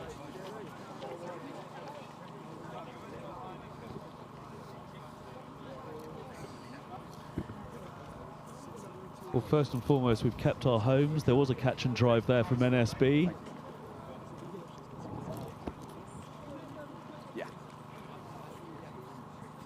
And a really clever finish then. If you notice, the dive came a little bit early, and recognising those conditions as they get to ground, the try scorer was always going to get over the line, that little bit of an aquaplane and slide through. I think it might have been George Cooper it was, diving, as you say, nice and early, using the conditions to his advantage. 10 minutes left to go, 5 points the gap. Could close to 3. Conversion is good, and we have a 3-point game with 10 minutes left to go.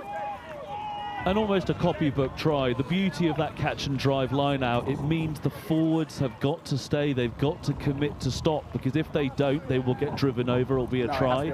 You tend to then get the rest of the defence get that little bit closer towards that maul, and as a result, the space outside. Two sharply taken efforts from NSB. That wasn't deliberate, but I'll tell you what, it was a mighty effective restart for Seaford College. No tackle. And now, in a sense, the pressure all on the home side, despite having the lead. It's gone from being a very comfortable 17-0 to a rather tense feeling 17-14. And of course, Seaford don't need to score, but they certainly can't park the bus with 10 minutes to go. 10 minutes is a long time to get through. That's a good pickup in the backfield from Churchyard. He's put good distance on it. Chip through onto the boot of Churchyard, gathered by Seaford College. Churchyard again, just trying to buy a little bit of time for support to get back. And he's done that well. Thank you. Box kick comes in. NSB have flooded the backfield. The ball sits up for Raps. Raps sees a little bit of space. Seaford having to scamper across. Horrible bouncing ball.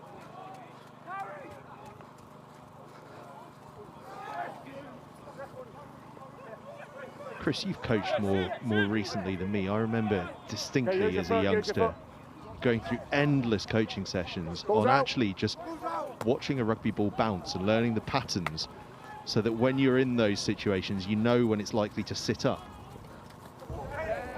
Yeah, and certainly you can recognise that, and you see, you know, young players nowadays just with that ability to bounce the ball and see how it goes. But then the beauty is there is going to be sometimes it goes completely the other way than what you think, and that's the great element of this game. As long as you're not the man standing over that horribly bouncing ball. NSB in possession on the 22, looking to this blind side as Chin goes himself, almost passes it to himself. It's loose ball, it's chaos, it was lost forward. Knock on. That was one of those classic fine margin moments where it looked like he was through. You're right, it kind of felt that he passed the ball to himself, but he lost possession and tried to collect it again. He tripped over the player, so it's an unfortunate incident. Do you want to have someone look at you? Are you okay? You know, in a reference that, again, most viewers will be too young to remember, I distinctly remember Brian O'Driscoll passing it to himself for Leinster about 15 years ago. And then some. Surely not. Just this breakdown over here, one of their players tripped over a player and just made a slight head contact with your 10. Could you just have a quick look at him? You know, and you mentioned Brian O'Driscoll, you know, world-class players out there, and there's someone like Brian O'Driscoll, you know, at the highest level, you know, moments for the Lions, hat-tricks for Ireland, you know, that just differentiates the good players to the really, really great players. Yeah, there is something about those guys that can just elevate above even the very best in the world. And of course, he's a guy who was like Hugo Keenan for the Lions this year. He was on the bench for Blackrock College in the under-15s, or is it the junior Leinster School's Senior Cup, or Leinster School's Junior Cup, I should say. Yeah, being in the first 15 as a youngster is not what it's all about. There's a long, long way to go from there. And I think there's evidence of it being a late maturation sport as well. Yes, you know, a game still for all shapes and sizes, but you get different levels of maturity, both mentally and physically. And you've got to love those stories as well. The Hugo Keenan, you know, picture in the under-14 Ds at Blackrock, who's just won a series for the Lions. What a moment that was. Is there a moment here for someone? Seaford College thump this one out to the touchline and it'll run out. And from their point of view, any time the ball spends off the field is time well spent. And we mentioned important moments and moments of magic, and this game is on a knife edge. It does make you think it is perhaps either going to take a moment of magic or hopefully not a mistake in these conditions that's going to result in this match going one way or another. No one to compete. I feel there's certainly another twist yet in this tale. Chin feeds it flat. What a tackle that is, coming in low from Seaford College. Chin stabs it through. Gathered well by Churchyard. He's been so composed in the backfield, and that's a great kick. A pressure relieving kick from Churchyard, and Carr is herring after this to put as much pressure on Raps as possible. Churchyard makes the tackle. Carr makes the tackle as well, and Seaford College have gone 80 metres. clearing kick, but Seaford have the line out about 30 metres out. Big moment. Yeah, and you've got the Seaford crowd who are just cheering for that. Can they give their players some energy in these last few minutes? Make sure you're putting some incredibly in the air. Obviously, if you want Just a shade over 5 minutes left to go. Churchyard with that thumping kick, followed up by the tackle. His mate Carr on the wing, backing him up as well. Now his team have a line out. And you're thinking Northampton have got to go for this. They've got to compete. They've got two pods ready to go. Seaford bravely go to the tail and set up the maul. What a play that is under such pressure. They've not engaged, but accidental offside. Accidental offside, scrum NSB. That breaks my heart, as you said. So brave to go to the back. That was the uncontested bit. They weren't competing, it was the smart money. But to be able to throw a ball in these conditions, absolutely huge. But of course, Northampton, as a result, there was no competition there. They hadn't competed, so unfortunately it goes over. Shocker. Great play from both sides. Ultimately, a brilliant piece of bravery and skill to execute the line out, and smart from NSB not to engage too quickly. They have the scrum, they have possession, crucially, and they get the ball away, and there's a little bit of space. That's a clever half-late tackle. Ball is hacked through, Raps almost out of nowhere. Churchyard does really well just to get a shoulder in, and then has Raps got that one down. Oh, I'd like to see that again. No, it can't be a goal line because White's not made it dead. So it has to be a 22. It's going to be a 22 restart. We were talking about that funny bouncing rugby ball a few moments ago. It looked like somebody was looking for it to bounce one way and the other person was looking for it to just keep on going. It's up to you. Yeah? Ball was hacked through. It wasn't made dead by White, so it's 22. Raps hacks it through. Churchyard does really well, actually, just with a little easing of the arm. And I'll tell you what, as a fullback, how about knowing the boundaries of your own field there? That was calmness personified by Churchyard. To just see that one dead.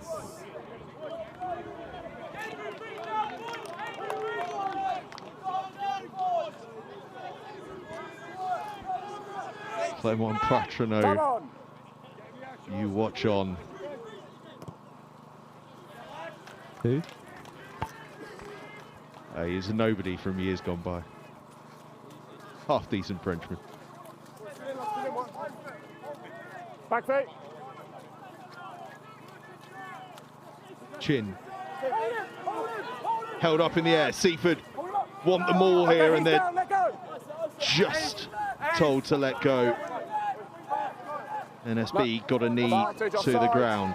3 minutes left to play. Penalty advantage NSB. Sure penalty if you want it, 9. Chin feeds it inside. Do they throw something risky here with the advantage? Chin takes it on himself. Chin still going. Still your advantage if you want it. Still advantage, says the referee. We're playing in almost total darkness here. Still NSB go on. One of the most lengthy periods of possession either side has had. Come on. 2 minutes now left on the clock as they go bursting through into the 22. 3 points the difference, remember here. Chin moves it wide, ball is loose. Advantage was over, says the referee. Seaford get the ball clear, it's touched by NSB. Up to the halfway line. Carr gets up, can't make the tackle, does make the tackle in the end. 90 seconds now, NSB through Williams. He's not on the ball. Lady Knight, thank you. Both sets of players look exhausted now. That ball is lost forward. Seaford College claim it. Have they lost that as well? They have, but a scrum will eat valuable seconds here. And wisely, someone has gone down. They may well be injured. But either way, it won't be an unwelcome stoppage in the clock. Oh, it's nervous times now, Chris, for both sides. Well, we're getting to that stage in the game where it's last possessions. it's all those Friday afternoons that you talk about in terms of the pressure on last possession, you're 3 points down. What do you do? Last possession, you're 3 points up. What are you going to do? And it's all very well practicing it, but doing it under pressure and the context, that's going to be the interesting bit. Talk about executing under pressure. That ball caught almost behind his back by Ash Cox was outstanding. But Seaford, as they have all game, when they need those big defensive plays, when they need to put enormous pressure on, they've managed to. The scrum just moved away from the centre of the field where it's getting a touch boggy. This is the last game of the term here on Oval 1 at Seaford College. I will put time on when the ball is in. Seaford have the scrum. I will put time on when the ball's in the scrum. Referee will put time on when the ball goes in. We've got roughly 90 seconds left to go. Will Seaford try and keep this in hand, or will they just get it long down the field? We'll find out here. We'll have a reset. They won't mind that at all. So let's go again. And this is where having academy players in the front row starts to make a difference. Just a little bit of that know-how. Look, we've got a shoelace being done up here. I'm sure that was never undone. These are the little canny moments. The wily arts. Well, it's about 90 seconds. That will feel like an eternity to keep a hold of possession and get the ball off the field. It certainly will. Might have been one against the head here. Has been under penalty for NSB. Well, you talk about your academy front row, Angus. That was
No, missed it! Back feet, back feet, back feet! NSB with possession, thumping through tackles now. The ground is so slippy that when you go to deck, you're flying forward 2-3 yards. Penalty as well.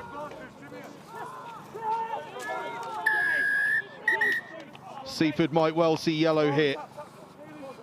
They do see yellow for the offside. I told you, down there, too many penalties in this Time area. and time again, though, in these positions, the home side have found a stop. Yeah, okay, this is last play, just to let you know. This is last play, says the referee. Scrum called. The penalty was Do offside. Seaford have one more stop in them, or will NSB convert for the third time in this second half? Remember, they were 17-0 down with about 20 minutes left to play. 2 tries have brought them to within 3 points here, and now they have a scrum again.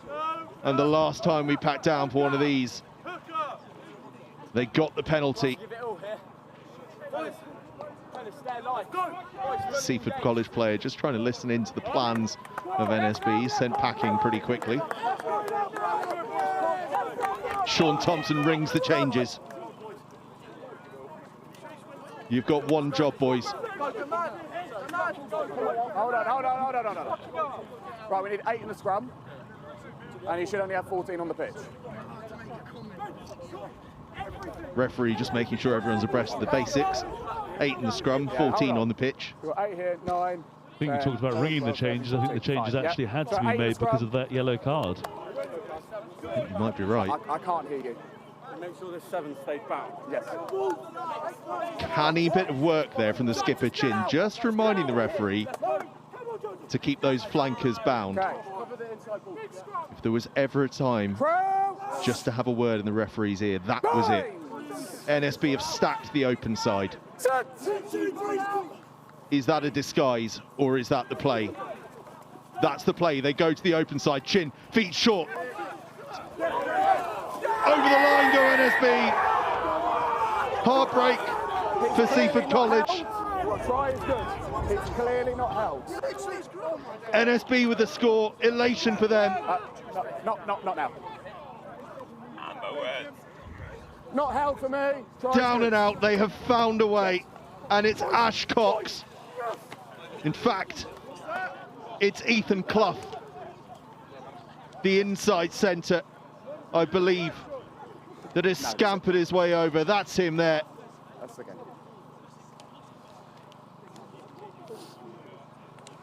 Not held in the tackle.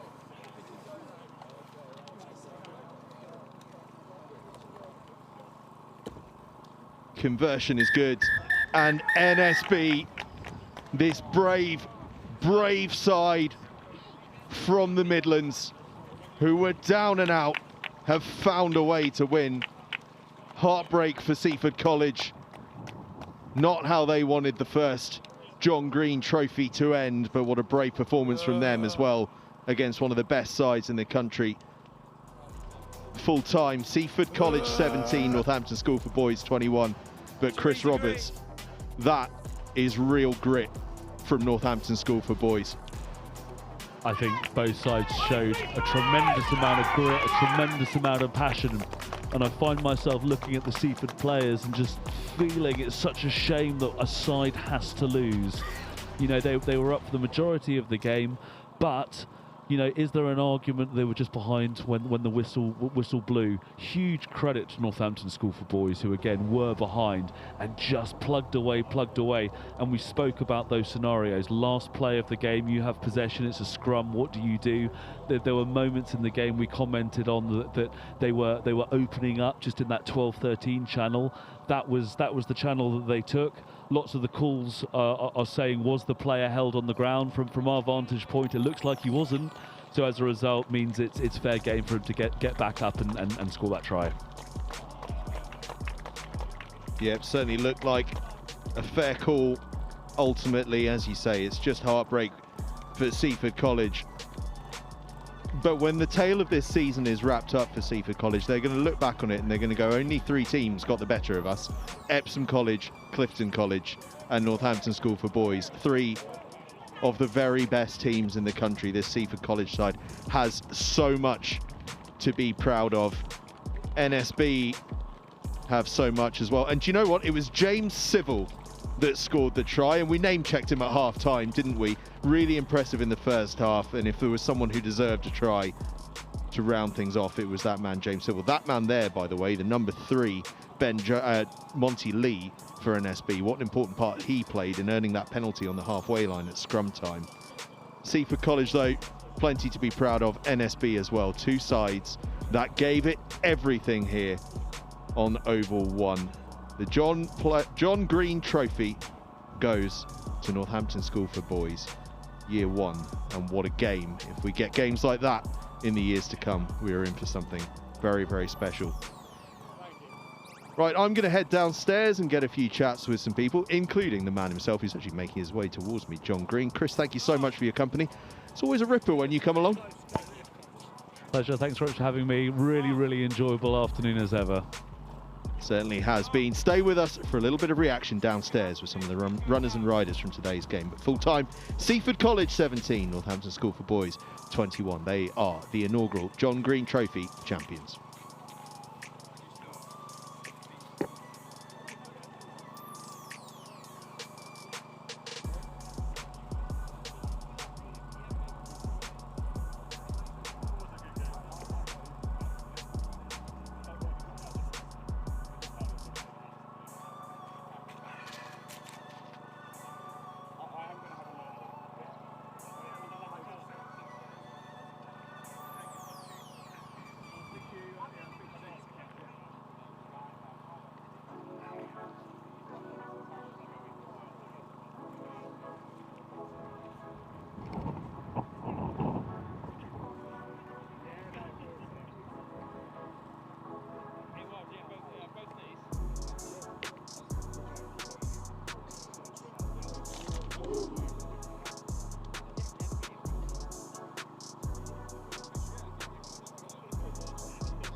Oh, I've got Caelan Chin alongside me. Hiya. Hi, Caelan. I'll shake your hand, very muddy, but hey, that's such is life. Wow, what a finish that was. 17-0 down. What were the messages that you guys gave each other? When they scored their last try, right at the end of the half, I did actually say, boys, that is an atrocious half. And we really had to come together. I think we were so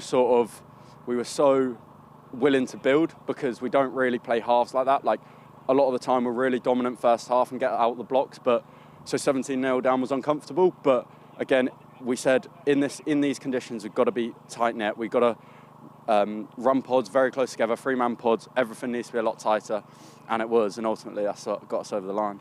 I want to pay a bit of respect to your captaincy as well.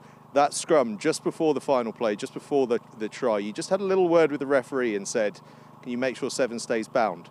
Canny bit of work, that. Yeah, no, I heard their 10 say, "Go on, get out," and the play was for me to carry and get in at the 10. So I know that if he'd come out, I would have got mullered. So I had to make sure he stayed.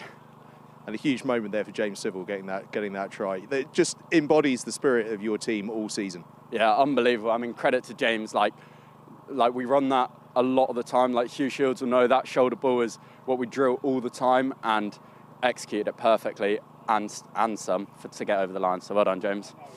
And obviously missing some of your big key men, all those England boys out, you boys had to dig really deep without them, and shows a lot about the depth and the quality and the character that you guys have to be able to do that. Yeah, definitely. I mean, we speak a lot about when those boys go away. It's really hard for us in terms of, you know, a lot of people playing out position, but credit to the boys. I mean, we have to come together. We always say, get close, get connected, and that's what we did today. So credit to the boys. Fantastic. Caelan, cheers. Thanks for your time. Good luck over the course of the next few months, because some big games coming up. Thank you. See you later. Caelan Chin there. Right, we're going to scamper over to try and catch a word with John Green, because obviously today is all about him. So we're going to send our cameraman backwards up here to come and speak to the man himself. Not how he wanted the day to go, I know, but an awful lot to be proud of, John, today. Yeah, a tremendous game of schoolboy rugby. I think it just proves how much this game means to our lads playing, whether from Northampton or sunny Seaford. Well, not quite so sunny Seaford today. Those boys left everything out on the pitch today. Amazing, wasn't it? Shame we didn't come away with the John Green Trophy the first year without holding it, but well played Northampton. Incredible game, and the guts. Schoolboy rugby is just flourishing, isn't it? With that standard of play today, it's brilliant. In what conditions as well? You know, they gave absolutely everything. Very proud of our lads in particular, of course. They certainly gave you a lot to be proud of. And watching on and in commentary, I was minded of something that I was told this week about you, which is your catchphrase on the touchlines: "Keep on keeping on." And I think we saw the embodiment of that from both sides. Yeah, absolutely. Both sides. 17-0 down at half-time. Northampton came back just to pinch it. And I thought our tackling was absolutely fantastic today. And both sides did keep on keeping on all the way through. And they'll remember that game, wherever they are in 20 years from now, they will always remember coming to Seaford College, Northampton, and winning that game here. And likewise, our boys will always remember it. It's the last game of the season, first John Green Trophy, and they left everything on the pitch. They can be very proud of themselves. They certainly can be, and you can be pretty proud as well. I'm going to embarrass you a little bit now, because obviously today, you know, I know that Christian, I know that Sean, I know that lots and lots of staff and lots of boys, it meant a lot to them to put today on, to name the John Green Trophy after yourself, to create this day. I know that they're very keen to have you involved as often as possible as well going forward. A tribute to your time at not just at Seaford College, but actually your involvement in school sports, school rugby in particular. How proud does that make you feel that so many people want to make that something for you, and sort of remember your time here around that, but also to leave a sort of lasting legacy on the school game?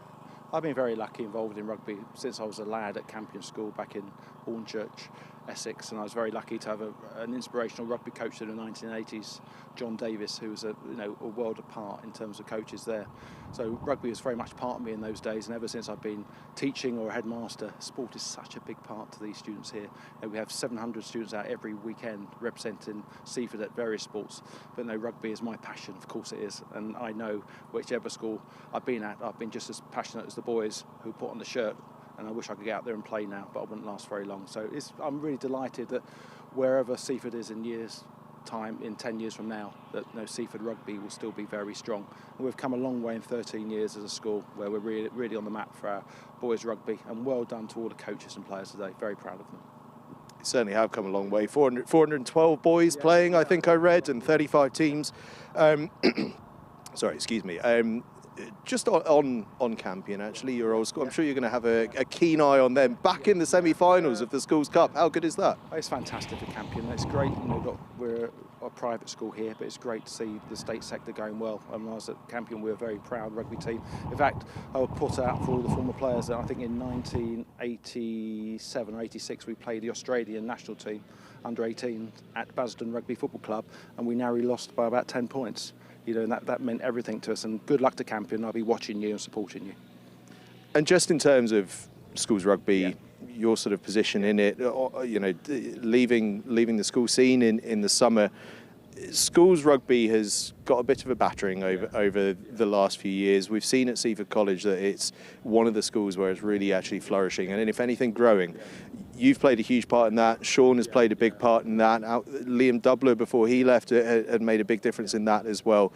How important is school sport, school rugby, not just for the game, but actually for those that play it?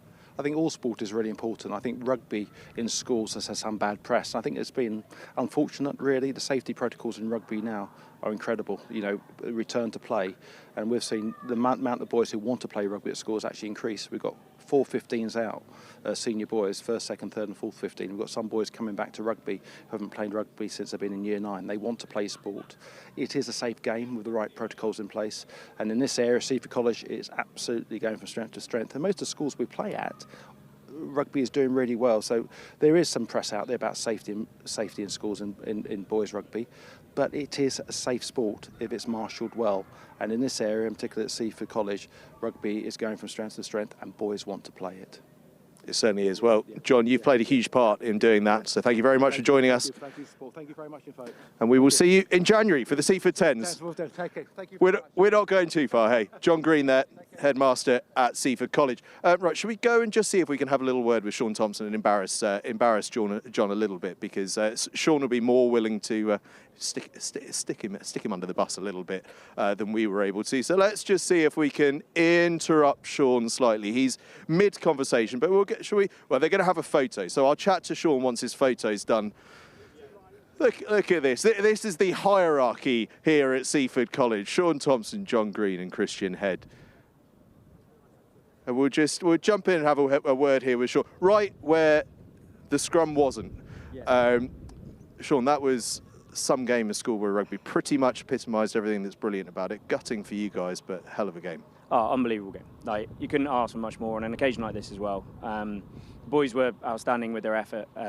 We talk a lot about making memories at Seaford, and hopefully that, despite the scoreline, they'll take an amazing set of memories away from this season and particularly today. Awful to lose the way that we did at the end in many ways, but to be in that fight against a side like that is awesome. Yeah, we've made a pretty big point this last sort of 10 days as everyone's into final games and stuff of saying, just go out and put a performance in where when you look back on it, you go, well, we couldn't have given anything more, and that's exactly what your lads did. Yeah, definitely. I mean, you can't, from 1 to 21, I think it was today, everyone that came on, they'll have taken away some amazing memories. We ask sort of like 3 E's here of effort, energy and enthusiasm, and that was in abundance today, which is pretty awesome. And to do it in a way for John and everything that he's done for Seaford Rugby as well, outstanding. Yeah, we were saying his kind of game today, actually. Oh yeah, he'd have loved it. He'd have absolutely loved it. It was a little bit niggly. It was sort of like awful conditions, very much back to the 90s.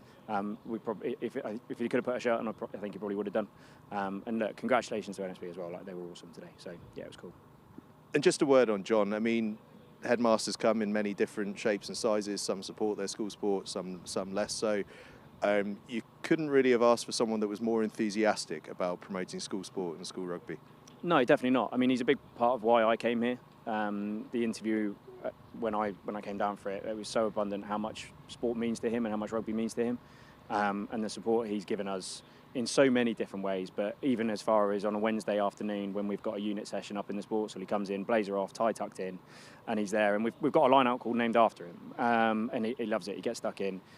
His own lad's been through the school, and you can see how much it means to him. He's still on the touchline. He still gets so passionate about everything to do with Seaford Rugby and Seaford sport as a whole. And fitting tribute to him today. And I'm sure there'll be many more of them throughout the year. Certainly will be. You've got a big dinner coming up in January. You've got a big tens tournament coming out. If we get this pitch dried out, we'll have some flourishing tens.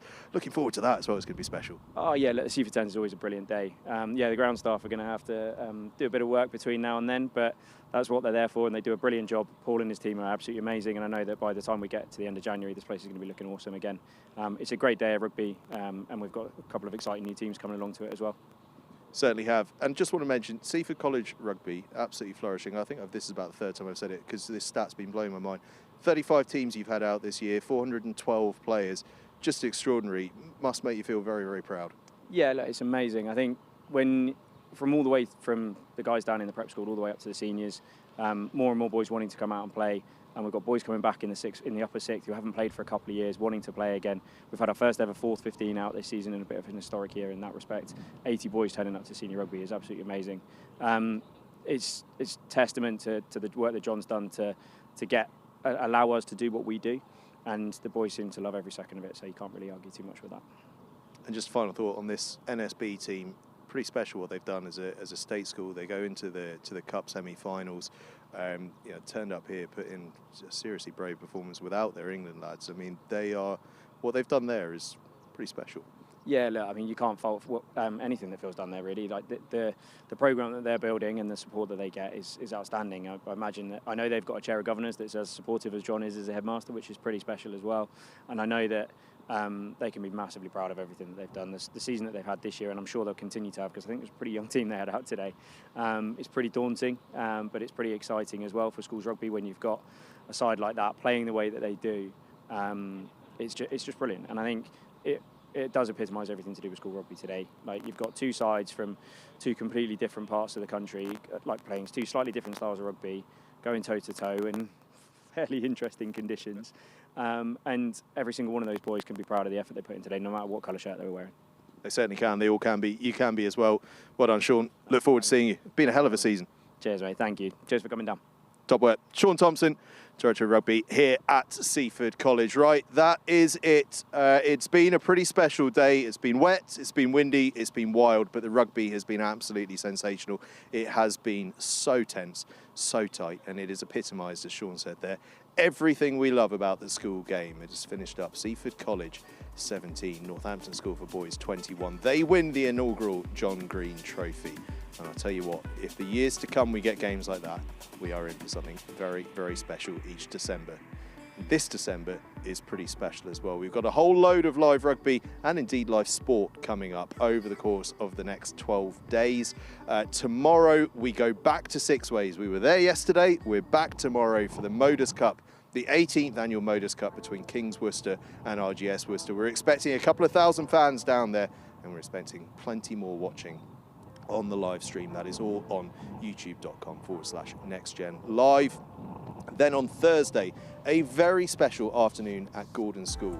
They are up against Wellington College in 4 different sports: rugby, football, netball and hockey. All of them will be available live. You need to go to gordonschool.tv. That's gordonschool.tv, where you'll be able to access all of those, rugby and football, followed by hockey and netball. It's going to be a very, very special day indeed, and it's all Gordons versus Wellington College. Makes for a real contest, that. Then it's off to Spain for the Global Schools Challenge. Some fantastic teams from all around the world, including from nearby shores, the likes of Strathallan School and indeed Presentation Brothers College from Ireland. It's going to be a very, very special week down in Spain, just outside of Barcelona, and Next Gen Live will be represented by the Next Gen team, so plenty to get excited about there. Fixtures on Sunday, on Tuesday and on Thursday down there in Spain. But until tomorrow's game down at Six Ways, it is goodbye from all of us, and thank you so much for watching. It has been an absolute pleasure to have you here at Seaford College for the John Green Trophy.